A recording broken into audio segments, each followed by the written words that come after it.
Because I run my company, it helps because the individuals who work for me are African-American women at this point in time, and 2 Caucasian women, actually. So I don't know if that means that I hit the equity lens, but I'm conscientious that diversity is a strength, and making sure that you have different individuals with different backgrounds.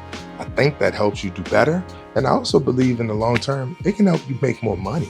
I am Latino. I am part of the LGBT community. I live in the South, so I'm very aware of equity issues. I'm a leader of my organization. I'm also a school board member.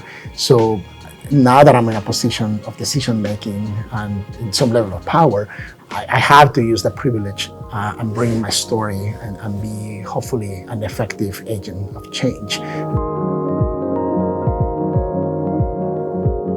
This conference gives me tools that we're not alone, that there are resources, there are other experts in the field of equity, inclusion, engineering that we can partner with, right? So I'm leaving this conference empowered, but also informed that there are resources. So let me just pick up the phone and call brothers and sisters. And so I think the biggest thing is that I have tools. I have more tools in my toolkit to combat some of the structural challenges that's within our sector. Each person that was on the panel, it was a couple things from those 4 communities that I paid attention to. In every community has a weakness. Most of them today brought their strengths to the meeting.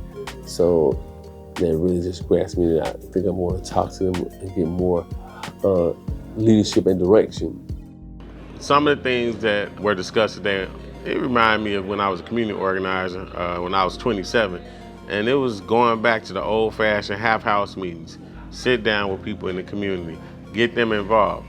Even though you're the leader, you're not always going to be the one to negotiate with the politicians. Train the janitor to negotiate with the politician. Empower them, build them up, give them training to make them leaders. We know that there are African Americans, minorities that can participate in contracting in order to help fix and resolve issues in our communities.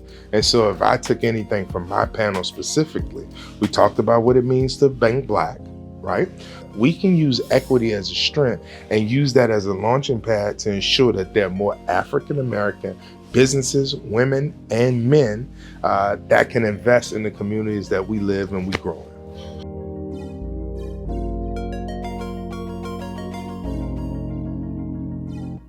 The challenges that the Latinx community face are very similar to other communities, right? Everybody wants a good job, affordable housing, a good education, safe environment. So we're all humans, right? We all bleed the same color. So we all want very much the similar things. So for example, the Latinx community experience perhaps a lack of understanding oftentimes of how things work here, or some maybe experience issues with documentation or language, right? I think what we should do is, I'm part of the panel today, is about coming to the table together. Because I think when we come to the table together, we start knowing each other, we start trusting each other, and we'll realize that we have more in common than we have things different. I think one of the barriers, unfortunately, is that there's a structural approach to keep us out of the conversation. There are structural approaches, even policy, that repeal freedoms that we have, right? People of color, the only way we're gonna make it, I have to stand on your shoulders. If I can't see over this banister, if I stand on your shoulders to see, to tell you and me what's coming, that's beneficial for us. Neglect and systematic neglect, right? Whether it's housing, right, with redlining, whether it's the banks. I heard one of the panelists talk about how you can look at the demographics of different counties, and by race you can tell which counties were getting electricity first, right? They have chosen us, to oppress historically. They will continue to do so. So what we have to do is we have to understand who we are. We got to understand where we are. We got to understand what time it is. Is that, sometimes we're in a cocoon, right? We fight the fight, we're wounded, and so there's death. Caterpillar is limited in its mobility.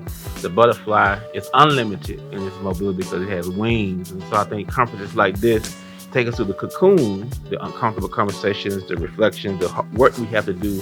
But out of that emerges a butterfly with unlimited possibilities to uplift our communities, our churches, and our children. You know,